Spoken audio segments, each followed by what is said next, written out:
dunk, are you ready to meet me?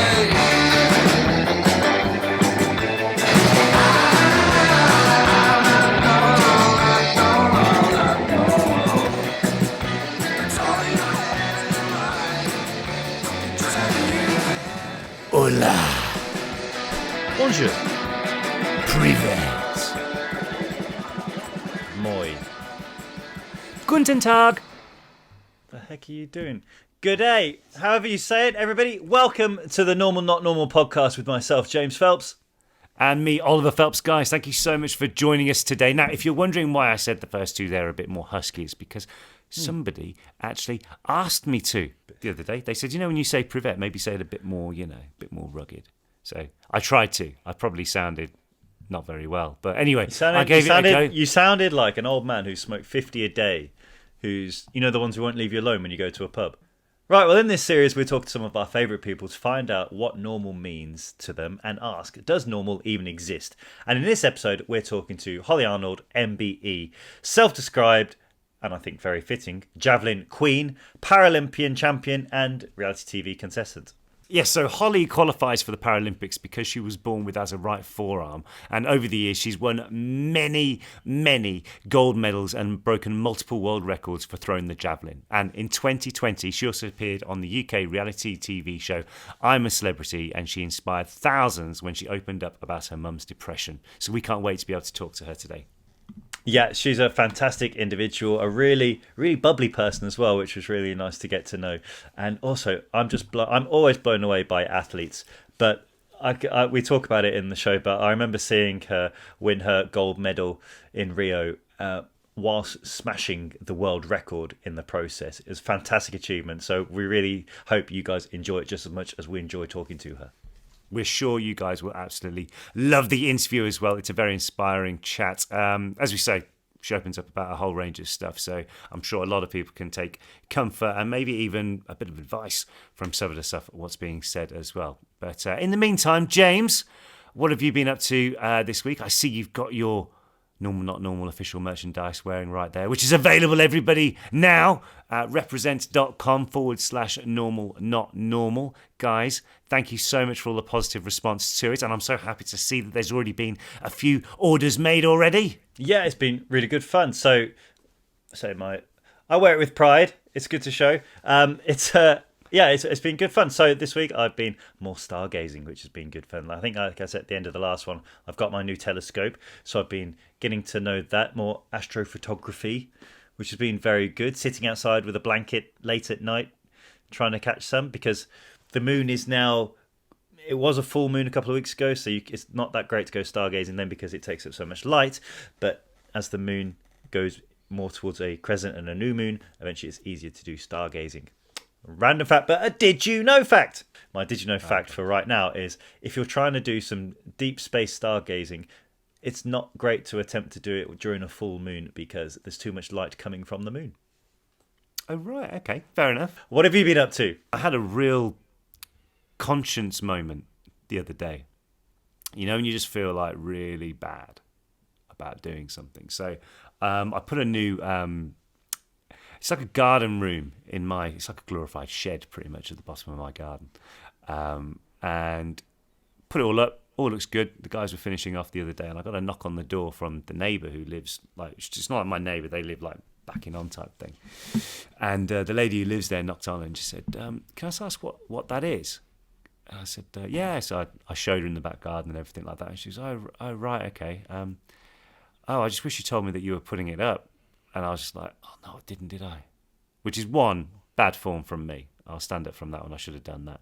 And she said, yeah, I quite enjoyed just sitting in the back garden because I could see all the trees and everything in your garden, and it's kind of blocked it out now. And I was like, sorry. Do you get on with that neighbour though?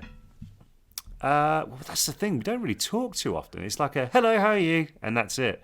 But at the same time, I felt terrible. So I think I'm going to be going down to the garden centre today to try and get some coverage for it. And I said to her, look, maybe if you need to get anything to make it look a bit nicer than the end that you're looking at, feel free, just let me know and I'll cover that. So hopefully it'll get done soon. But yeah, so lesson to everyone listening, if you're thinking of doing anything like that, maybe just clear the way first, It's your garden. I know it is my garden, but at the same time, You're not overlooking anyone, are you? no, It's not like you cut down a load it's of not. trees. It is. But at the same time, I did feel a little bit like, oh, she was just like, yeah, it was just a bit of a shock to come home on Friday night and just see it there. Like, yeah, okay. So anyway, I'm going to go try and find some coverage for it today. So my conscience has been dented a little bit the last day or two. Yes, well, you'll get over it, especially when listening to Hollie today, because her story is fantastic. Yes. Her drive is amazing.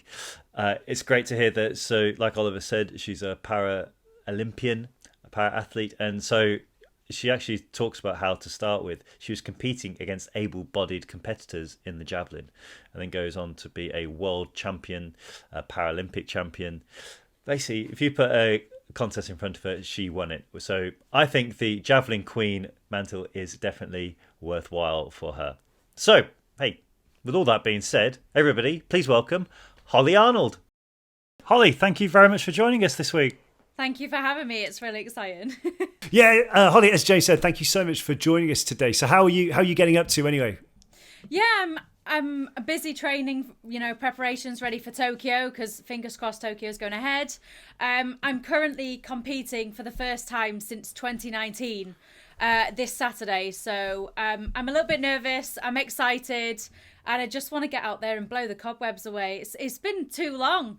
Yeah, it's been too long. So I bet that there's only so much practicing you can do when there isn't actually the competition element. It must be that's something that you need to carry on training with as well, right?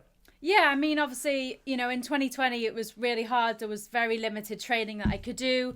I can't just go out there and chuck a javelin on the park. So, I was without a javelin for a long time. So I think obviously I'm so lucky now that I'm able to be in a position where I can train at the moment full time and I can actually chuck the javelin. But last year I took a hit on, mentally, physically and, training. So I'm so lucky to be in that position that I can carry on training and I have a bit of structure in my life. It's been the only thing keeping me going. That's good to hear. So, this podcast is all about exploring the word normal, and working out what normal actually means. So to kick it off, can you tell us what was normal for you growing up? I mean, you always seem like, as we've already seen chatting to you already, how confident and outgoing you are. But was it always that way with you?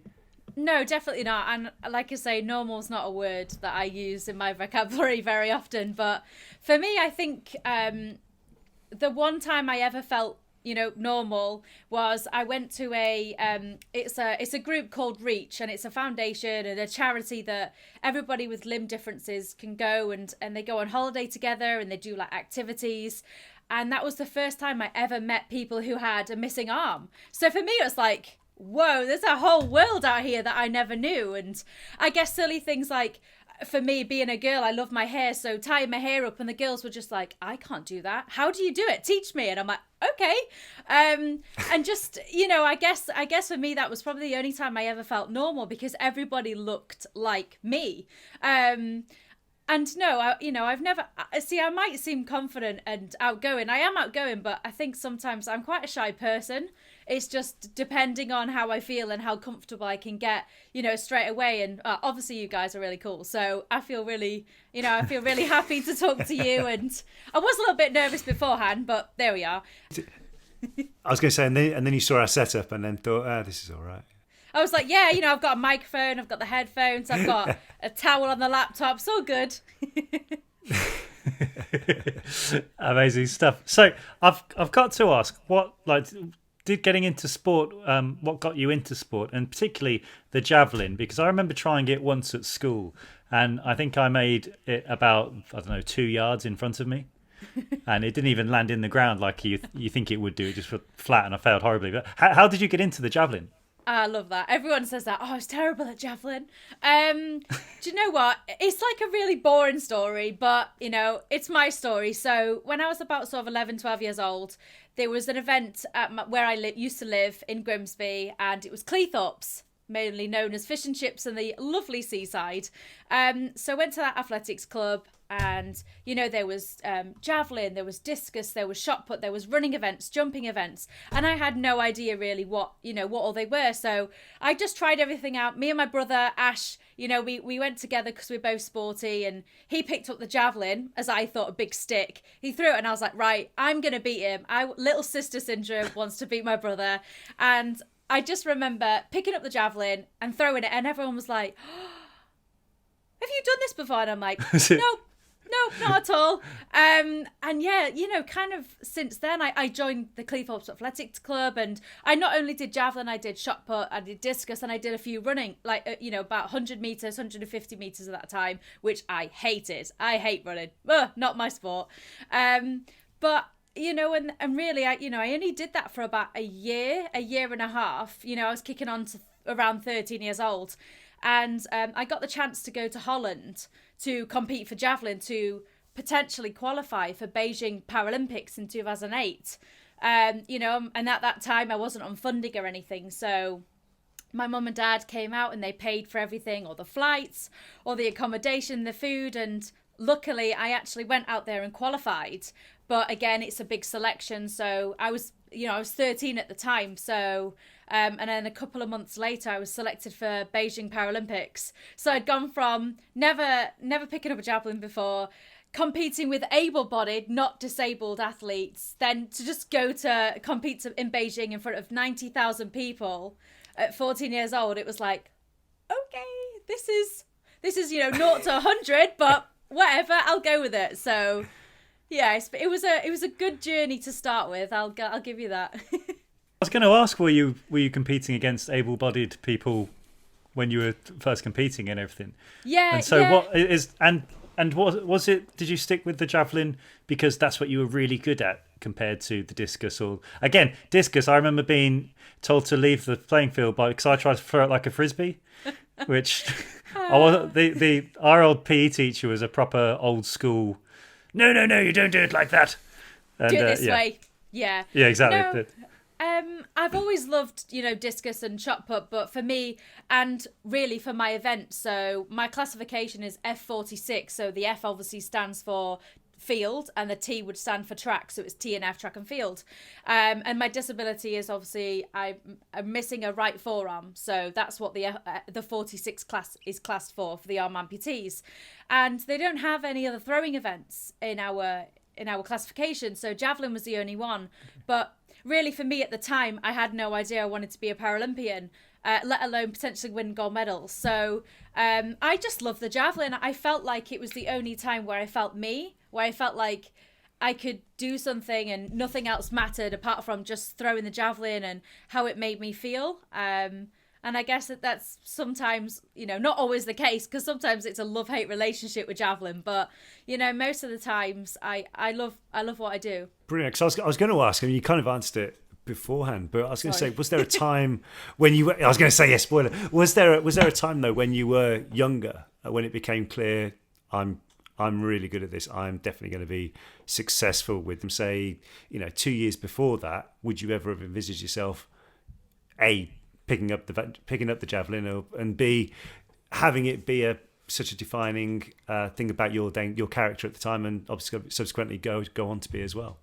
Yeah, I think when I had the taste of potentially the Paralympics at the age of 14, I went out there to enjoy myself. I wasn't there to win a medal or, I didn't have loads of expectation on me or pressure. So for me, it was something that was, it was really exciting. I mean, the food hall was massive. Like, I have never seen the size of something that big. And I was just like, food. And again, obviously a 14-year-old, you don't know really about nutrition and what you should eat before competition. And no, you shouldn't eat McDonald's before competition, because we were sponsored by McDonald's at that time. And I guess, just really competing and I guess at such a high level at such a young age, I think that I then realised that's where I wanted to become better. That's where I wanted to become Paralympic champion. And I have an interview somewhere. My granddad's got it recorded. He's my number one fan, by the way. I said that I was going to win Rio 2016 Paralympics in Beijing. I did an interview and I said that, and well, lo and behold, I did. But how on earth, number one, did I know that? But also, you know, when you get older, you know, things don't happen, and you know, sometimes, you know, a lot of for me, you know, boys could have got in the way, or you know, I just could have given up because I didn't want to carry on, because I didn't have, you know, success straight as away as a young athlete. So for me, it was, the next one was London 2012, and that was the main focus. Then it was, I wanted to become a Paralympian again, but to go out there and potentially medal. Yeah. So going on to the Paralympics, obviously the first one you went to was in Beijing, which was a very, the whole the Beijing Olympics and then the Paralympics were very big. But Yeah. correct me if I'm wrong, but I don't think any Paralympics has been as well viewed by the public than London. Yeah. Because I went to the Olympic Games, and then, but my wife and I, we were dating at the time anyway, but we went to the Paralympics as well, and we talk about that more than the Olympics. We enjoyed, and I think everyone seems to have that, because there was just things that you weren't watching before, and different events and disciplines and everything.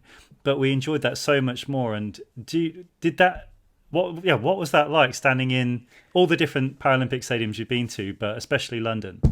Yeah, I mean, for London 2012, I think it was the Paralympic movement. That's where it started. You know, people came from, you know, all over. Some people had, you know, loved athletics. Some people just didn't know it, and they lived in London, so they wanted to see what this was all about. And I think for a lot of people, and definitely for myself, the amount of people's opinion changed in 2012. It was, these guys may have a disability, but nothing stops them to achieve what they want to, you know. And I think that everybody I speak to now, like, oh, we love the Paralympics, we don't like the Olympics that much. And I'm just like, and I think, I'm like, well, but I just think that maybe, you know, not only for my sport and what I do, but I also, when I get the chance, when I finish competing, is supporting my teammates, supporting my friends. And oh my God, it's awful sitting on the sidelines and wanting your friends to win and watching them compete, and you know, my emotions that I go through watching them, and their inspiration that I get from them and what they do every day. And I don't know, it's just one of them things where I think London 2012 definitely changed the whole perception of people, and like, these guys are in it to win it. There's no messing about, there's no, oh, poor me, I've got a disability. We're all equal athletes. Yeah, and I think that was it that Olympics as well, where certainly over here it was meet the superhumans was like the tagline. Yeah. And I remember, as you say, that was kind of like where the main Paralympic movement, because there was a shift, as you say. It went from, it was almost seen, obviously you had like the Olympics, and then the Paralympics was kind of like the thing what followed it. Whereas, as James said, like people coming to see it, subscription rates, viewership, everything like that, there was just as much interest in it, which is, as you said, and it was nice that it wasn't from a non-athlete, someone who doesn't register as a, you know, as well, I was going to say a Paralympian, definitely wouldn't be that. But, you know, I wouldn't, but definitely not that. Able-bodied. But I mean, in terms of like where you can actually see people and say, that is absolutely insane how good they are. But it's not are you all right? Because that one, life isn't like that, for one thing. And it's just a case of like where you are, you know, as you say, I mean, being 14 and beating both able-bodied as well. There's no real... No, I guess, and obviously there is a difference now between, obviously, you know, sort of Paralympic javelin female thrower and obviously the Olympic female throwers. We throw the same weight of the javelin, so that's not different at all. We throw 600 gram. Now that sounds so little, but honestly, when you've got, you know, a javelin length nearly 2 meters 20 meters, 2 meters 20 long, and you're running sideways, which your body's not used to running sideways, and you know, it's very, very technical sport. And I think a lot of my friends when I were younger, they were like, oh, you only throw a stick, it's not hard. I'm like, you get on that field and you throw that javelin as far as I can, and then come back to me and say it. Yeah, definitely. But no, back to 2012. I just think that see, for me, you mentioned about the superhumans. Now, that's a really good topic for me because I don't like the superhuman tag. And I only feel that I don't want to be labelled as a superhuman, or I don't want to feel extra pressure to be able to inspire, because sometimes I don't feel like I inspire people. I don't do my job to inspire people, but if I can inspire people along the way because they can watch me go, wow, she's got one arm, she doesn't care about that, she just goes out there and she does what she does. Now that's what I like the movement to be. But I guess the only point I guess is the superhuman is we're all equal, able-bodied and disabled should be an equal playing field. And I guess just sometimes that superhuman, in my opinion, can affect other people's sort of, I have to keep winning medals because otherwise I'm not a superhuman, so I see it from that kind of point. I don't know if you've ever looked at that way, but no, I've never looked at it until you mentioned it. Then I was looking at it purely from a spectator point of view. But it makes total sense you saying that. But I also, at the end of the day, if people like to be called superhumans, and if that makes them feel good, then hey, why not? There's no right or wrong in that scenario at all. But for me personally, I just feel like we should all be treated as equals, and we don't want to differentiate, the superhuman with able-bodied. It's just we are Olympians and we are Paralympians, and that's what we do.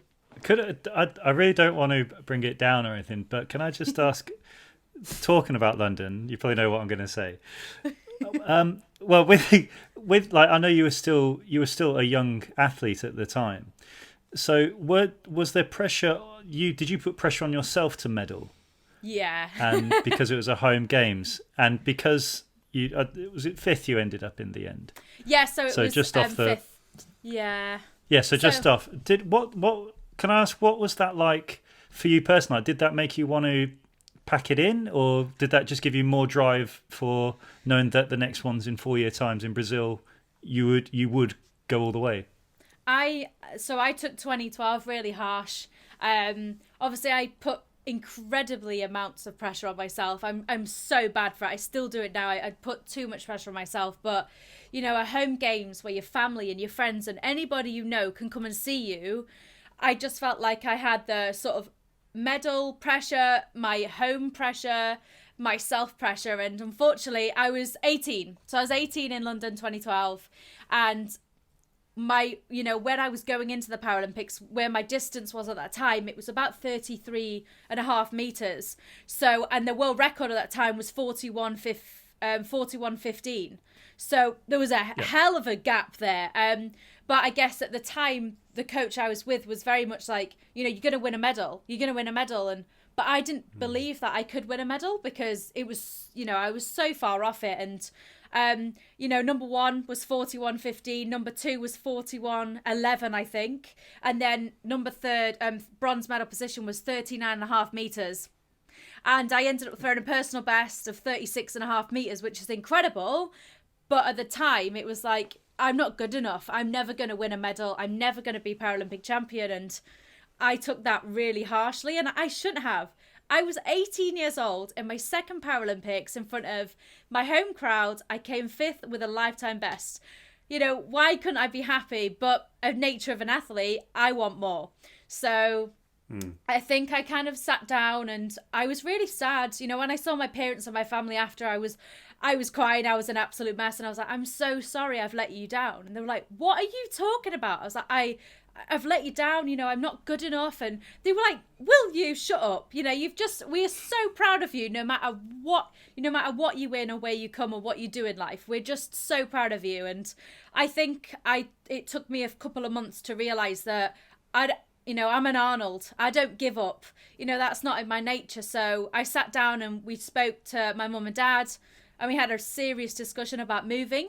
So I lived in Grimsby at the time, and we decided to move to Wales, which was a 6-hour journey. I moved for coaching, and obviously, I was hoping that I would get more, there was more nutrition, there was more strength and conditioning work, and it was more of a main base centre that I could, improve. So that's what we decided to do, and that's a big jump for mum and dad, because obviously my brother was living at home, and luckily at the time he was living with his girlfriend, but mum, dad and sister left really to pursue my career. And I think I always feel that I always owe my parents everything because what they did for me. But yeah. Yeah, because I remember you said, like, obviously talking about the highs and lows and everything like that. You can tell we do motivational speaking, Hollie, the way this conversation is going. But it's in terms of like the highs and lows and stuff like that. Obviously, you say like moving house, and you've spoken about before about the effect that had on your mum. With that side of it, which I suppose people forget when you think of a top level athlete, the sacrifices what the family make, like any parent would do, to give their kid the best possible chance to do that.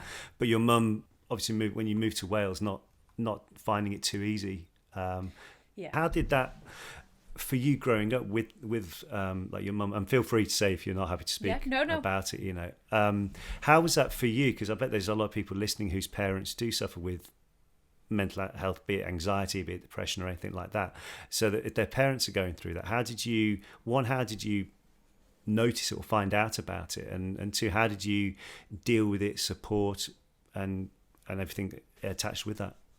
I mean, so obviously, you know, we moved, and 2013 was where my mum got diagnosed with depression. And really at that time, because depression wasn't spoken about a lot, I didn't know that I knew something was wrong with her, but I couldn't put my finger on it. I didn't know why. And she was very much, you know, very low in herself. And a lot of it was because I was training 24/7 in Cardiff.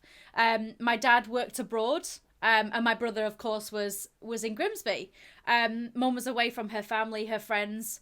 And I just think that she works with severely disabled children, and she's amazing. She's incredible.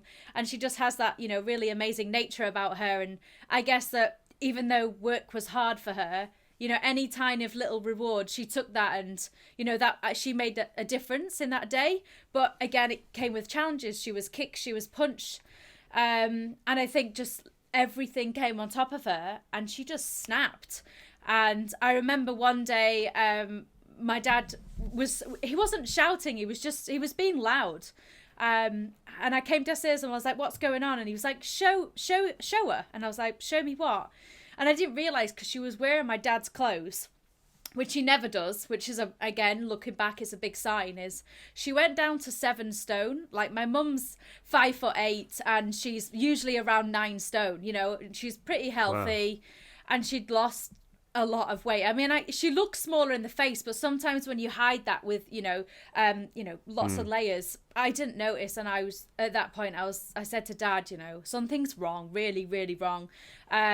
And all I kind of remember at that point was she needed to be admitted into the hospital and the psych ward, which was, strangely, it was only 2 minutes away from where we lived.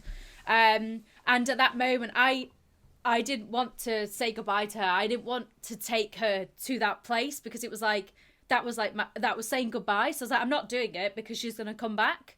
And it was tough. It was very tough, because the first 2 weeks of her being in there, she didn't want to see me. So I had no authority there, and it was what it was. So I didn't see my mum, and I realised that in the first few months of potentially her having depression before she went in and got sanctioned, was she didn't show emotion. She's quite a loving person, but she showed no emotion, and I didn't see her cry for months and months. And I remember when I got to finally visit her, again, hospitals, mental health wards are not that nice. You know, they're very white. They're just not a very nice feeling. So, you know, me going there was very, you know, my anxiety was like, oh, I don't like this place. And I just remember Mum, and she always used to sort of like, it was like her brain was hurting her because her mind was thinking so much. And all I could see her was like doing this in the corner. And I was like, there's Mum. Obviously, I was so happy to see her. And she ran up to me, and she hugged me for the first time, and she was crying, and she was shouting, get me out of here, get me out of here. And like, to say that to you now without crying is a big deal. But it was awful. And I just thought to myself, wow, like, she's not herself. She's not, I don't know who this person is, but, you know, on a really positive note, she was in there for a good few months. She got better towards the end. She had ECT treatment, which is electric compulsive treatment.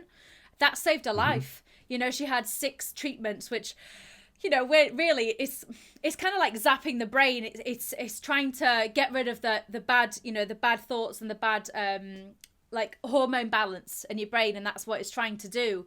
And I just remember when Mum finally came out of hospital, they said to her that she's a miracle, because when she came in to the ward, they didn't think she'd ever leave. And that just shows like how amazing my mum is, and how her strength in me, brings out that side in me as well. And, it was tough for the family. It was tough for me and Dad. We lived in Wales. We were so far away from family. I was training. I had to win a gold medal because after 2012, it was the World Championships in Lyon, in France. So that was my next goal. And I was going for all this with Mum, and it was hard. And although it's always going to be harder for Mum, but because she kind of wasn't there, she wasn't living what me and Dad were living at the time. So I had to win a medal, and training was tough sometimes. I'd go to training, I'd go on the train, because obviously I lived in a place called Astrad Merach. Probably said that wrong because I'm not Welsh. Very Welsh, very Welsh. Astrad Merach. So it was like a half an hour train journey, and I would just think and cry to myself, because it was the only time I felt like I could let my emotions out. And then I would sort myself out, get training done. Sometimes it was really tough. Sometimes I just wasn't able to train. Sometimes I got it done because, I was angry or I was upset and I just got it done. But I think the worst and the best thing about 2013 was going out to Lyon and becoming world champion for the first time, winning gold medal. But not having my mum and dad there was probably the toughest, after all that we'd been through together, and standing on that podium for the first time with that gold medal around my neck, knowing that mum and dad have done everything for me to get here. It was tough. It was horrible just to look out there and be like, where's mum and dad? I still thought in my head that they were going to be there, but I won that medal for mum, and she knows that. Yeah. And did you like have that in your head when you were standing on the, going for your first throw or whatever? Was that in your head, or was it just focused, right, I'm doing my thing now? Or was it in your head, right, I've got all this going on at home as well?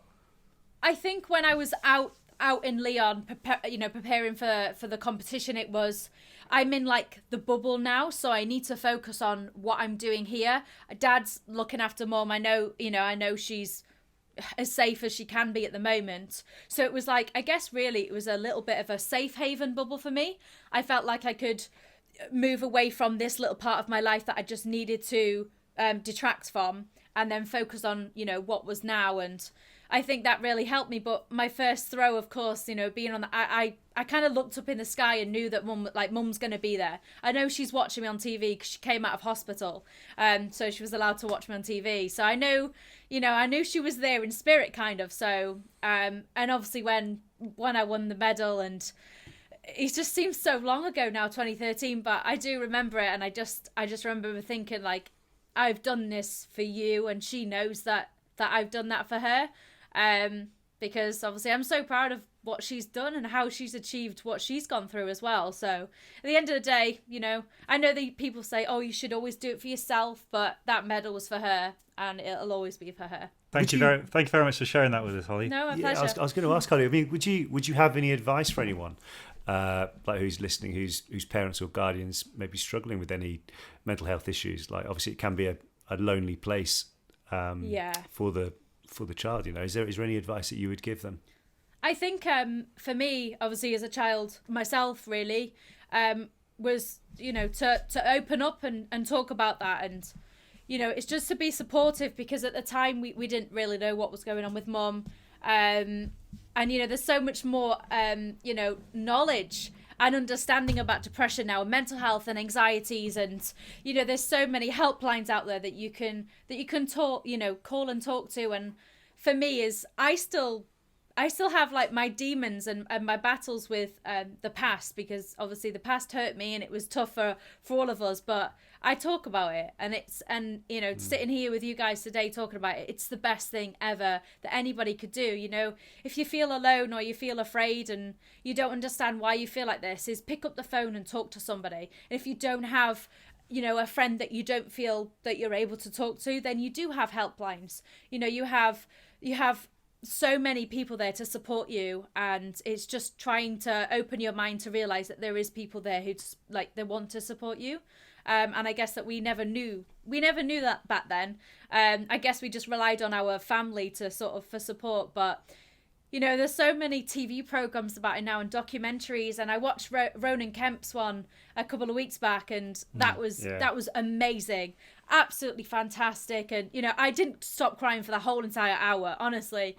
But it was so amazing, and the younger kids dealing with it, and especially in men, a lot of men feel like they can't talk about it, or they have to man up, which is a horrible. Never ever say that to anybody. Never. Worst saying never. In the world, I think, man. It is. Well, I think statistically, it's the highest killer in males between, I forget, under the age of 35 or something like that, or 45 even. Yeah, it's suicide. really bad. So it's huge. It's huge. But obviously, it does show as well how far we've come in 8 years. That now we can talk, like just 8 years ago, that you wouldn't talk about it so much. So it's great that it's becoming more of a thing. Yeah. I've got to ask. Okay, so going back to 4 years later after London, you go to the Rio de Janeiro Paralympics. Yeah. And so last season, on the last series we did, we spoke to Mark Foster, the world champion swimmer. Yeah. And I asked him a question, which I'm very glad I can ask you as well. What meant more, being a world champion and Paralympic champion, or being the world record holder of your discipline?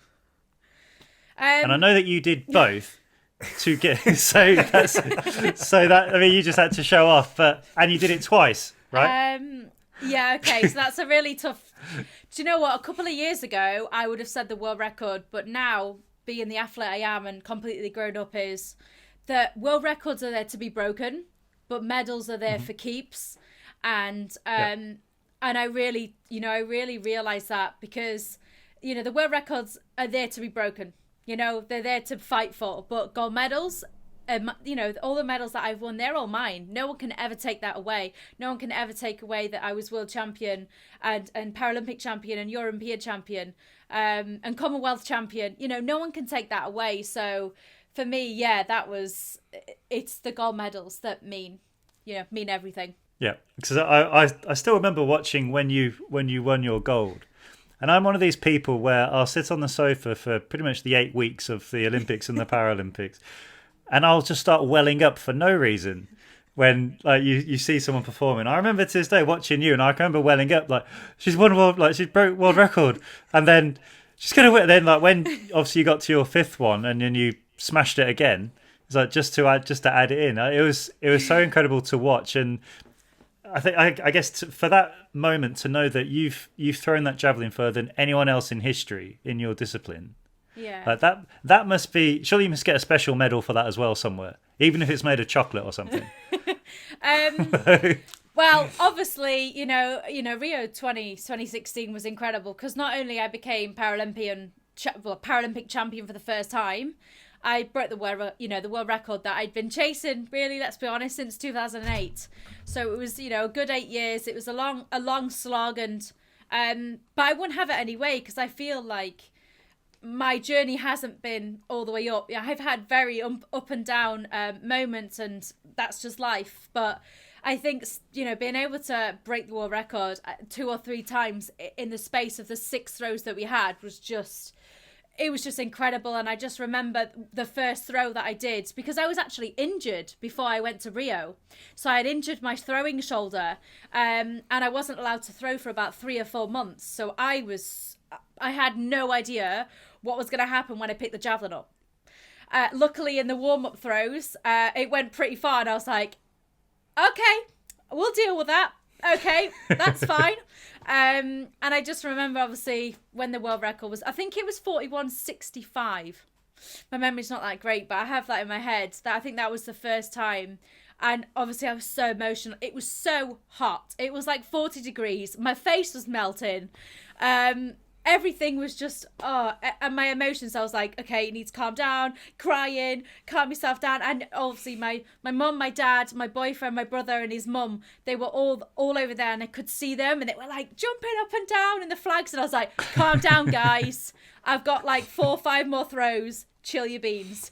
But yeah, just that moment of standing on the podium and knowing that I've become Paralympic champion and breaking the world record, it's something that I will never, ever forget. And it's amazing. But on that note, I don't actually hold the world record at the moment. So my arch enemy from New Zealand, she's got the world record. She broke that in 2019. But again, I feel like I didn't have a chance to defend myself because we weren't competing together. So she obviously competes in New Zealand and I compete in England because we have, very different throwing seasons. But I guess really for me is that it's that aim, I want that world record back. So, it's not just, I guess when people sort of ask me, oh, you're a Paralympic champion and you're world and Commonwealth and European champion. What else do you want? And I'm like, I want to carry on. Like, I want to keep winning medals and keep pushing myself. And I want to throw the furthest that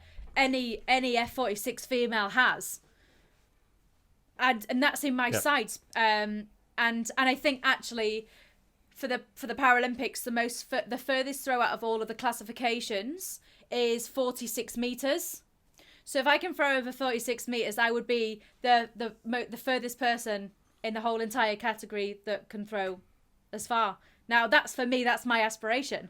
And in Tokyo, that's what I want. I want to go out there and defend my Paralympic title and take the world record back. And so going back to last year when obviously the Olympics were supposed to take place, and then hearing, how did you find out that it was put back a year, but also did you find out with the rest of us? Like, was that like through the grapevine, or did you hear through like?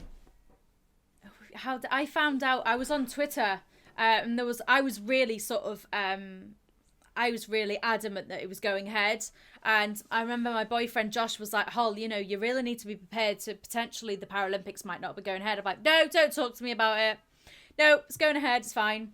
And I remember being on Twitter and I think somebody potentially leaked out the information the day before. And I read it and I don't even know how I felt. I said to Josh, obviously my eyes filled with tears straight away. And I said, just give me 5 minutes. And I came upstairs and I don't know, I think it was one of my first anxiety attacks I ever had in my life. And I just couldn't breathe. My chest hurt so much. And I just felt at that time, in that moment, that my life was just, I didn't know what to do. It was, for people who don't understand athletics or don't live an athlete's life, it's not being selfish to say that was the only thing that I had that year to live for. Sounds silly, but that was my only goal. That was my only structure every day, to train every day for this, and it just took me back by surprise. And I struggled for about 4 months. I didn't train. I told my coach I needed space. I didn't really speak to my friends. I just shut off from the world. And although it's sad to sort of say that that's what happened, but mentally I just needed a break. I just needed a bit of time to understand. Yeah. It's a massive thing to take in as well, isn't it? That, and then almost, I suppose in the back of you're subconsciously plotting as well, right, how do we retrain? Because obviously training for something for 2 years is a long way, because as you say, normally you've got meets in between, you've got various different meets going on.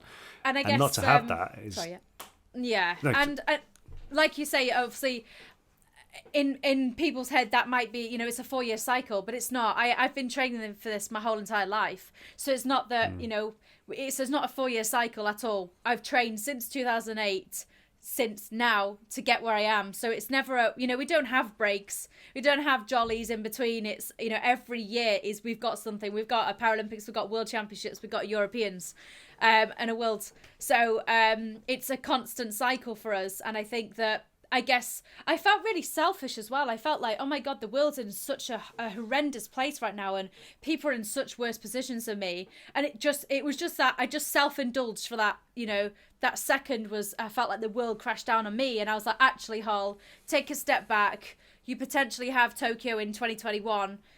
The world's crazy right now, and you just have to be lucky that you're alive and your family's well. And I needed that. I needed that perspective because, God, I feel so awful for the people who have lost family and wasn't allowed to have a funeral to see them, and people who have lost their jobs and their houses. And yeah, it's been awful. So I guess it was just a really nice realization of, yes, I suffered and I had a bit of a mental breakdown myself, but it's okay. That's fine, because everybody in lockdown, I guess, have suffered with some sort of distress and upset, potentially some anxiety, some depression that they never realised that they had. And I just think by opening up and talking about it, for me, I needed to shut off for a couple of months to then revive myself and do the silly things like going for a walk and enjoying the sunshine and taking pictures, because I love pictures. So I take pictures of flowers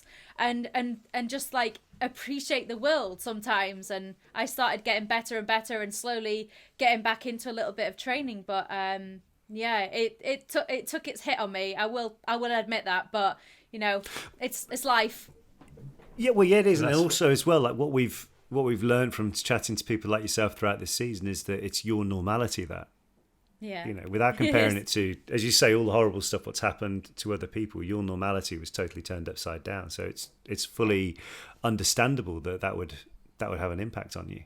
Yeah.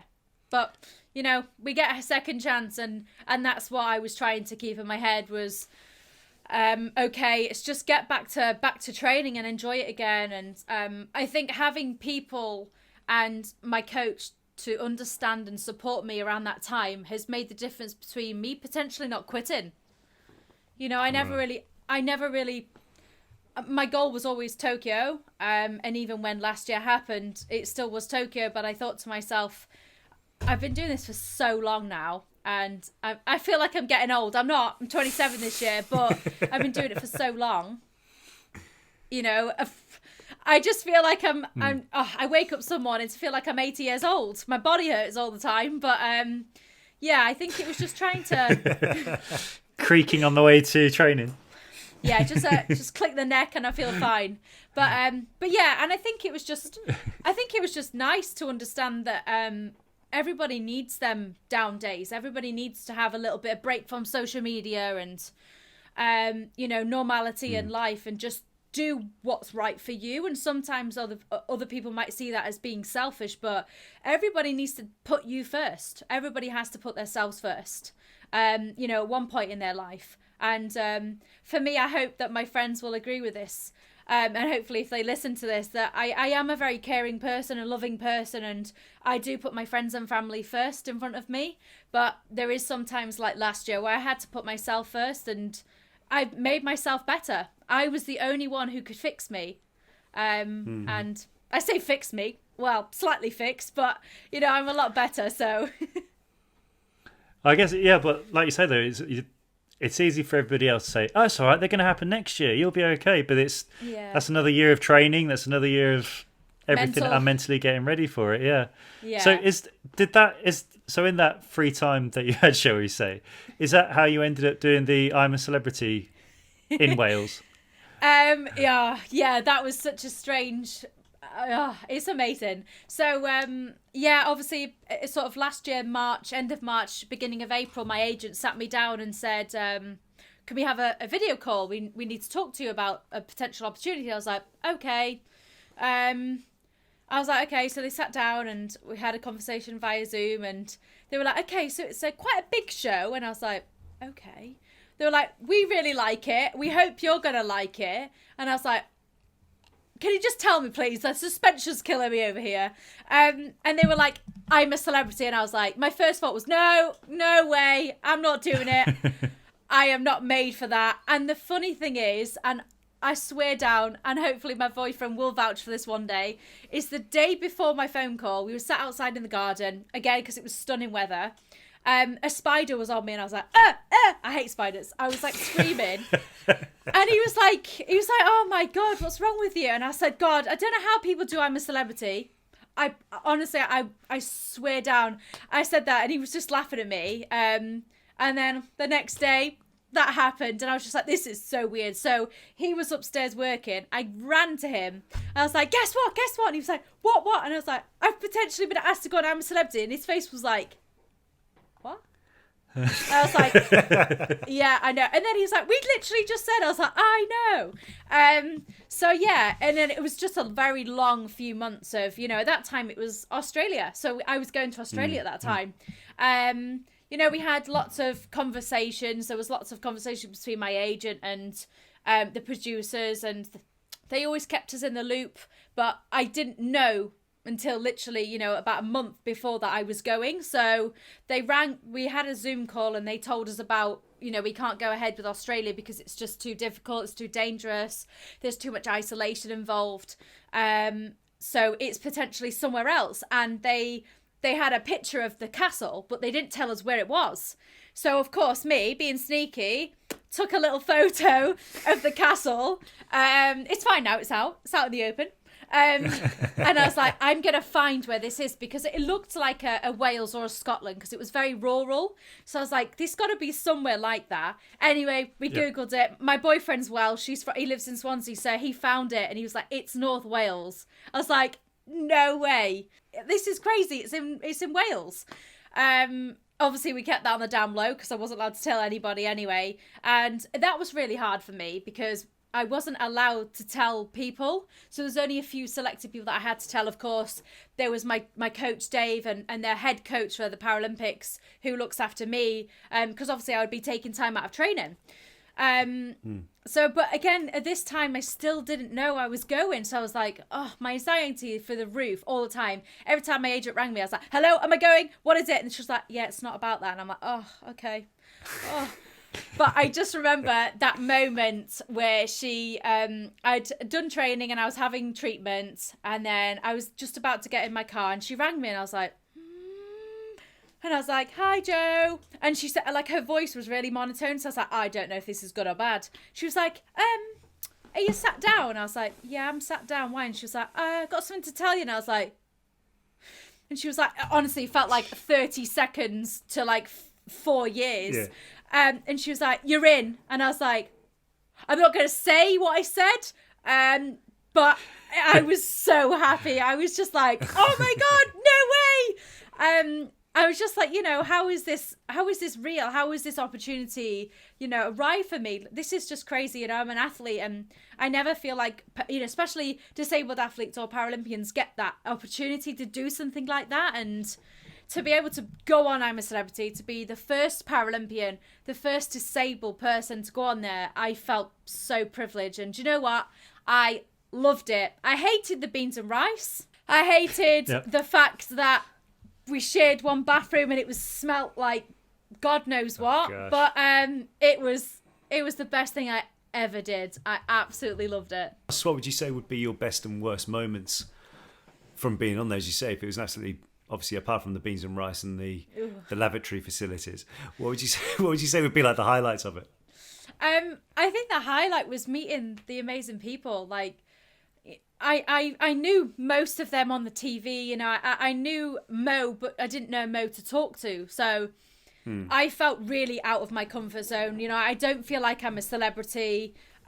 So I've never done acting. I've never done any of this. So for me, it was just like, felt like a big world, felt like a different world in there. And I think, once we got to know people, it was like instant gelling. Like, my favourite moment was probably the one where I took the mick out of myself, and Vernon was eating, we had crayfish tails, which I love, so I was like cracking, don't care, whatever, get stuck in there. And he's like, oh, trust me to have the one-arm one. He didn't even think, of course, and I went, oi, don't knock it. And of course, it's edited, it's so edited, and he was like, you little, and I was like, like, I got you, but again, you only see what they've put out there. But we had, like, everybody laughed, and he was like, you little sneak, because I don't care. Like, I'm so open about my disability, and I take the mick out myself. But that was like the best thing ever, because I knew that he didn't even realize it, and subconsciously he said, I've got the one-arm crab, and I was like, hey, don't knock it. And he was like, you little bugger.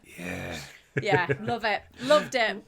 We had James Haskell on earlier this season, and he was talking about when he went in it and how certain things were edited and how they had great conversation about some things and they weren't even put in the show, but the smallest thing they would be magnified to appear like a drama or something like that. Did you? I guess you only find things out when you come out. Is that right? Yeah.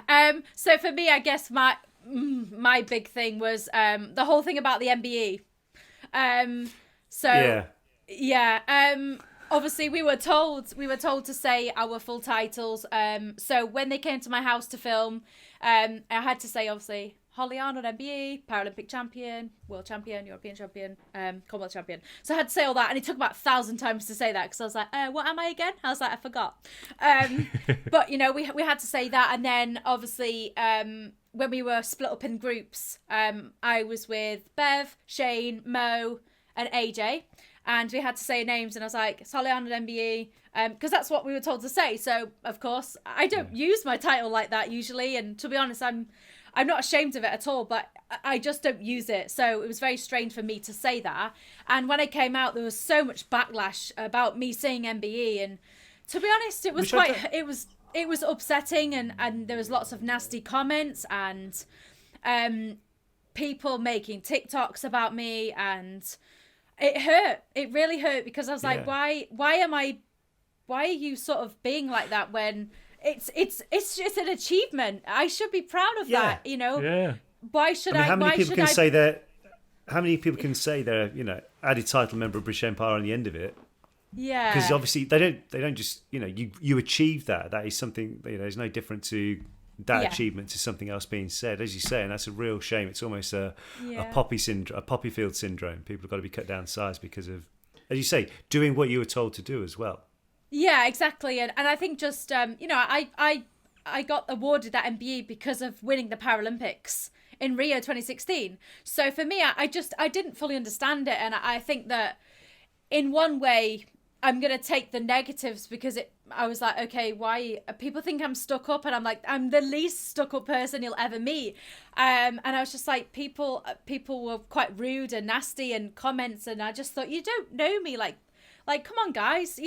But at the end of the day, people now know who I am. So, I hope that they Googled me and realised that I'm a javelin thrower first and foremost, and that I've been to the Paralympics and won a gold medal and represented my country, and, and I guess that's the only good thing that I can take from that, is that hopefully people will now know who Hollie Arnold MBE is.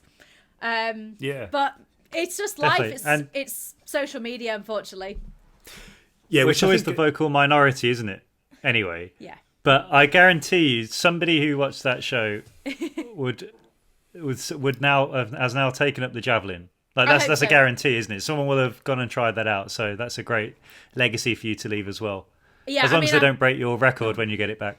Yeah, don't be mean. No, I did have some incredible comments, and I will say that is, although that we are, as humans, are really bad to look at the sort of one negative comment and focus on that, is I had thousands and thousands of messages of people saying how brave I was, and just that they loved just me being myself there, and not caring, and just because I have a disability, it doesn't bother me. And the amount of people that said that we can't wait to watch in the Paralympics, or my son or daughter want to get in the Paralympics because of you, or get into sport and javelin. Now that's what I love, and that's the things we need to focus on in life, and not the negative comments, not the people who don't give you the time of the day to understand you as a person because they don't know you. These are the amazing people that we need to give credit for on the social media. And my social feed, like my social media's following's gone up a lot, but I'm just me, and that's what I want people to see, is that I'm the normal regular girl who likes to sing, who likes makeup, who throws a javelin, who loves animals, and that's just me. So yeah, when I came out, and obviously being the first out was that was the hardest thing, I think. But yeah, that was definitely the hardest thing. But you know, when I came out, I watched every single episode until the winner, and it was so hard to watch the guys and not be there and be like, that didn't happen, or that was said, you know, completely different. And I was like, I don't like this, because it's not the way it felt or it was. And I think it was really hard is when I sat down and could watch everybody, their reaction to when I left. Oh, it broke my heart. It absolutely, because it literally felt to me, and a lot of people have said it, like that I died, that I'd gone, I'd never be back, and they'd never see me. And people, because they were so sad, and like Vernon, oh my God, Vernon Kay, bloody love that guy. He because we were told we had 5 seconds to get out. So we had to pack our bags. And again, not being an actor or being involved in anything, I don't know what TV works like. So I thought I had 5 seconds to get out. And obviously that's why I bolted up, because I was so shocked. And I was just like, I don't know what to do. And I just went. And Vernon was like, Hollie, Hollie, Hollie, Hollie, you shouted me. And he grabbed me and squeezed me so tight. And I was crying my eyes out, of course. And he was like, I love you. I'm so proud of you. And that was it. And then, of course, which you didn't see at the end, which was really sad. But we all said, whoever went out first, we'd all line up and we'd all do like a high five and say goodbye to each other. Of course, that's what I did. And then obviously when I left the gate, obviously I don't even know. I couldn't even breathe at this point. I was so emotional. And I just remember that hearing the guys being saying, "We love you, Hollie." And I was just like, I love you too. And like that memory always stays with me. And it was just like, oh, I don't know, it just broke my heart at the same time. But yeah, that's how close like we were. Yeah, I loved it. Is there anything you'd like to change about how the Paralympics is done, presented, or anything like that? Or do you think it's pretty nailed on perfect? I think that there's always room for improvement, definitely. And, you know, like I say, we've come a long way from, you know, even back to Beijing, where I think I was shown on TV at like 3 o'clock in the morning back home. Where Channel 4 did such an amazing job to, you know, boost the Paralympics, and we started to see people on billboards and on more adverts. So not only was it more of people understood and what Paralympics was about, but also for people and children and adults to see people with disabilities around everywhere. So it was like a normality, because that's how it should be, you know. And like I say, I'm very open with my disability. So if somebody came up to me and asked why I've got a missing arm, I will, of course, explain the reason why is because I was born like it. But a lot of people are afraid to ask people with disabilities, you know, what happened, or why are you disabled, or what's wrong with you, what do you have? And I felt like in London 2012, we did something that you know, it showed you all the different disabilities, and it explained the different classifications, which it's very, very hard. It's very hard to understand all of the classifications. So I felt like that was a really good point. But I feel like we need to, like me going, I'm a celebrity, I hope now there'll be plenty more disabled people that can be on there for the right reasons, not to tick a box, you know? And we need to see more people advertised. And, you know, I'd love to write a book. A book is something that I have millions of stories, I guess, to tell from such a young age. So I think something like that would be amazing to put all the memories down in. But, you know, things like documentary and like The Rising Phoenix, you know, that had a massive impact on Netflix, which was, you know, mainly about, you know, the American Paralympics, but, or Paralympian, should I say. But we need to do that more. You know, we need to be seen everywhere, especially, you know, the Paralympics don't get enough hype, you know, don't get enough sort of energy and sponsorships in there. And I just feel like, you know, we are equals. So let's try and keep pushing this and get better, because we can get better. But I'm so thankful for the movement. We have moved on a big amount, but we can keep going. So what would you say then, Hollie? What does normal mean to you? So I don't think there is it's not a word. There is no such thing as normal to me. I think that everybody is their own individual, and at the end of the day, for me, is, you know, being you is your own strength. That's something I always use as my quote. And there is no such thing as normal at all. Whatever feels normal to you, that's your normal. But there is no terminology of normal. Well, I hope you can answer my question then. Oh, okay. What is the most normal thing about you? I don't know. I don't even think I have the most normal. I think that the probably the only thing normal about me is that I was a young girl with aspirations and dreams, and I worked hard, and I had support from my friends and family and the people around me to be successful. And I guess when people, throw in the mix of celebrity and this and that, is I'm just a normal girl, as you say.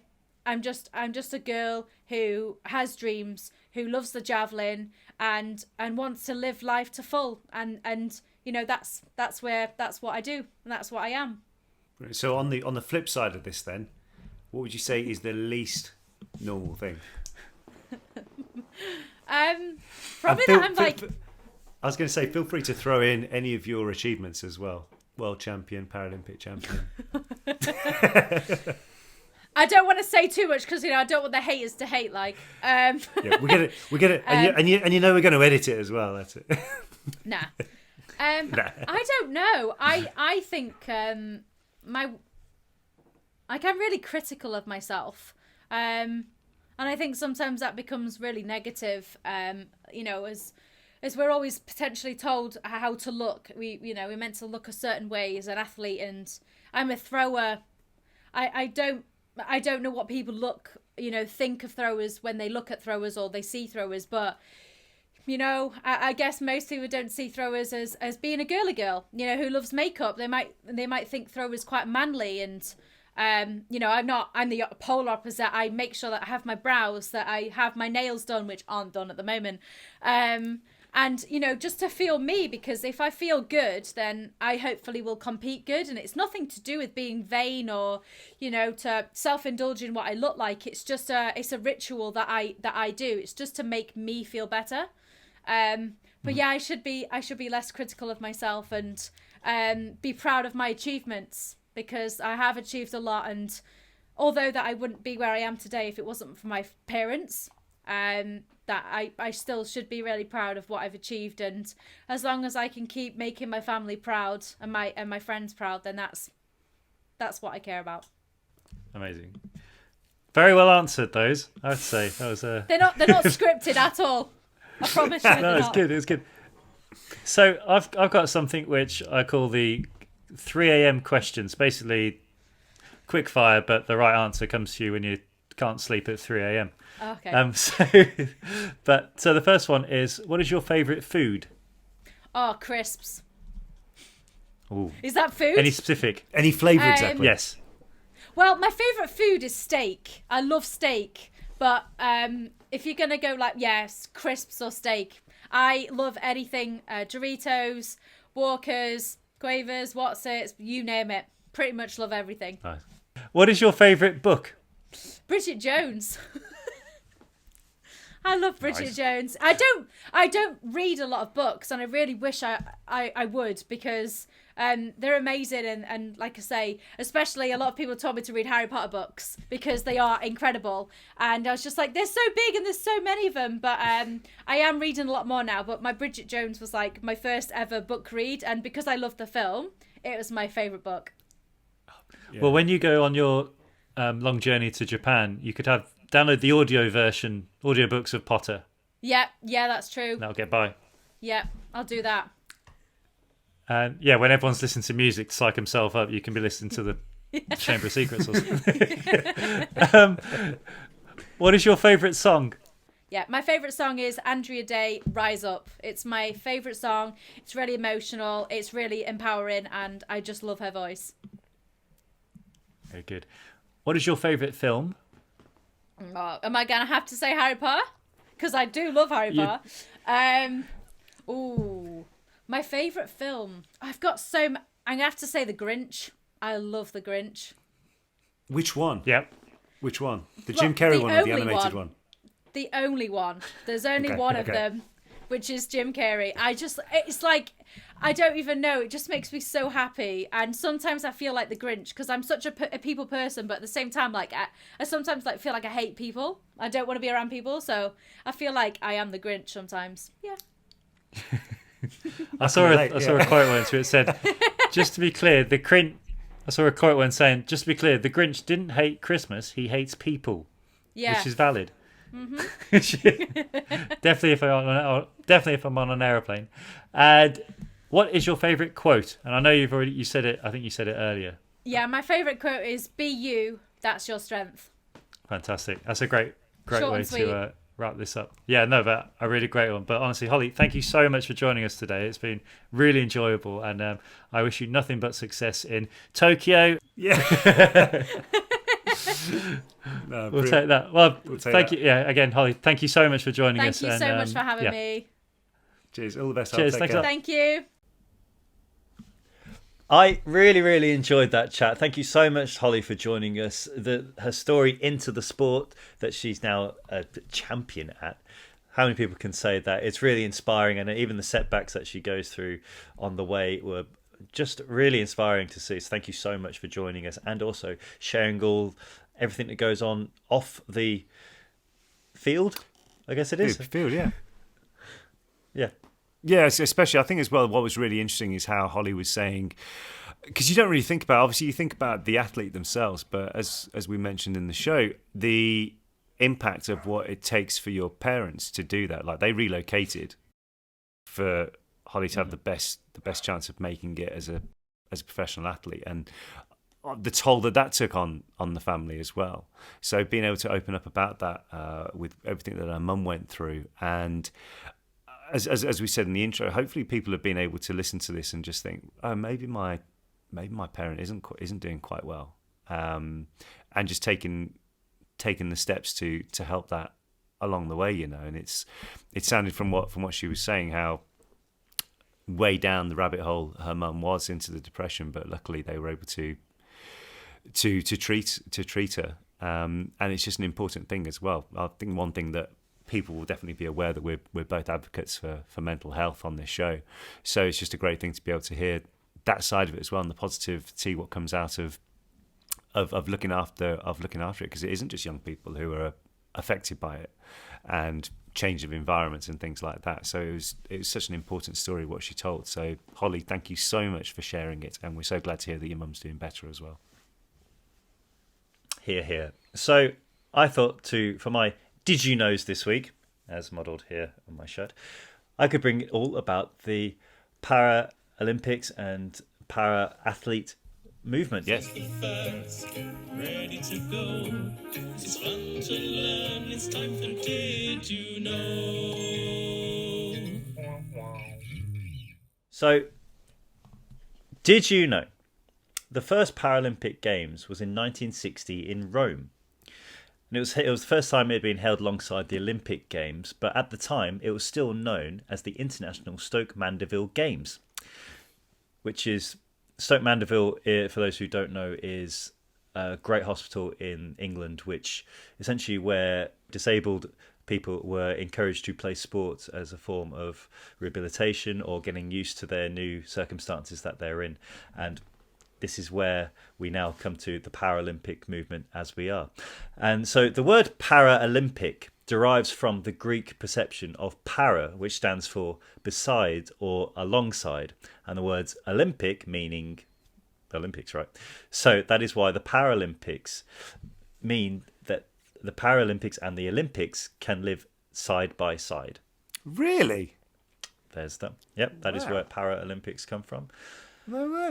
One of my favourite. So, I mentioned to Hollie there that during London 2012, I went to the Olympics. I was very lucky. I went to the Olympics and the Paralympics, and the Paralympics were the best I've. If the Olympics are ever in your country and you get a chance to go, because the Paralympics it was so much. I mean, the Olympics was fantastic, but the Paralympics was something else. Like, it really was. The atmosphere, everything. It gives me goosebumps just thinking about it. And when I was leaving the stadium, as we were walking across, I was there with my now wife, then girlfriend, to have a photo of us in front of the Olympic Stadium. And the chap who was taking the photo, he said, "Oh, are you leaving now?" And I said, "Yeah, it's the last day. We've got to go." Because everyone was going in. I think Coldplay were playing the closing ceremony, so everybody was going in there. And he said, well, I've got 2 tickets for the wheelchair rugby final. I can't go because I'm going to the stadium. Why don't you have these? So thank you very much. So my wife and I then went to watch wheelchair rugby, which Brutal. is possibly the most brutal sport I've ever known. So my random fact for you is, did you know another name for wheelchair rugby is murder ball? Now, if you've ever seen it, it is absolutely brutal. And what was quite funny, so there was about 20,000 people watching this final. Great game. But only halfway through, I realised everyone was cheering when one of the guys smashed, and they literally had to have a tyre replacement because it got crumpled in the impact. And I was sitting next to a guy in a wheelchair, and he was saying, how many times do you cheer when a disabled person gets knocked over on their wheelchair? it was like, wow, yeah, you were right. But this guy it turned out he was a member of another team who hadn't made the final, but he just wanted to watch the final. And it was the word inspiring gets taken up by so many things, but it really was incredible to see these guys just absolutely batter each other to become Paralympic champions in this amazing sport. So again, if Paralympics is ever in your town, go and watch Murder Ball. It is incredible. And so, like I said, I think, and like we spoke to Hollie, 2012 really was the turning point, we feel, for the way that disability was viewed in the UK. And that came from the Paralympics and everybody watching it. And there was a lot of viewing for it. So 3.8 billion people watched London 2012 Paralympics, right? 3.8 billion. 4 years later, in Rio de Janeiro, that was absolutely smashed out the water because 7% more people watched it. Over 150 countries watched. 4.1 billion people watched the Paralympics.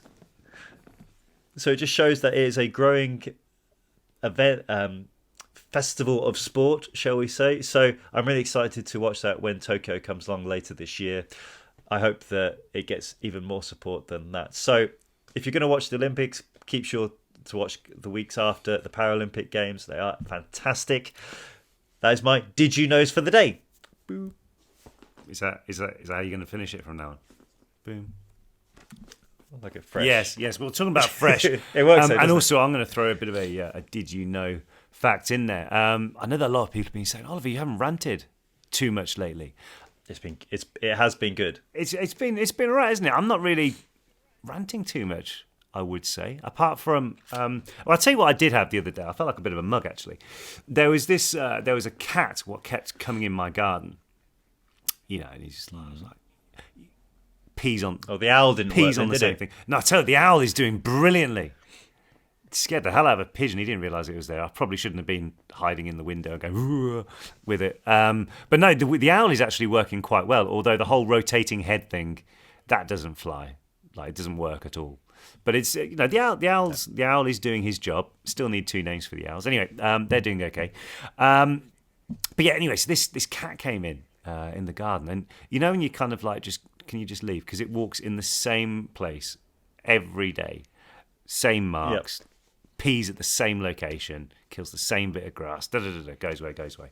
And that got me thinking to myself, I wonder if that cat just comes here to take away the negative energy. Do you remember that Did You Know fact that was put to us a couple of weeks ago?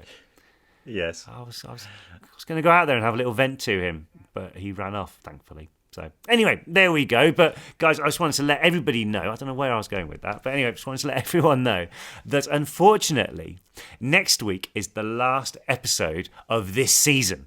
So we'll be taking a break and we'll be coming back with season 3 or season 2, whatever way you want to call it, of Normal Not Normal, later this year. But in the meantime, we just want to say, so you're prepared. So at the end of next week, we don't just say to you, right, see you soon, and that's it off, just to give you a bit of a heads up that next week's show will be the last show of the season, but I'm sure you'll enjoy it all the same. And just remember, we're going to be keeping all these episodes, obviously, up online on the YouTube channel. Wherever you get your podcast, they will be there to go back to. And yeah, I just want to say, I'm not going to say it next week as well, but thank you so much, guys, for all the love, all the support, all the participation, all the feedback, everything what you guys have been able to put into the show to make us want to keep doing it, because we've said it before, If you guys weren't watching or you guys weren't listening, we wouldn't be doing it. So thank you so much for just getting involved with all that type of thing. It really, really means the absolute world to us. So between now and next week, be it maybe you're checking out the represent.com/normal not normal page for merch, where, as we said last week as well, that proceeds are going towards certain causes what have been raised throughout the whole season of this podcast series. But yeah, in the meantime, guys, stay safe. Keep being absolutely fantastic. Lovely to chat to you again. Thank you so much to Hollie Arnold for her insights and everything like that. I've been Oliver Phelps. I've been James Phelps. Guys, we'll see you next week for the final Normal Not Normal of the series. Bye.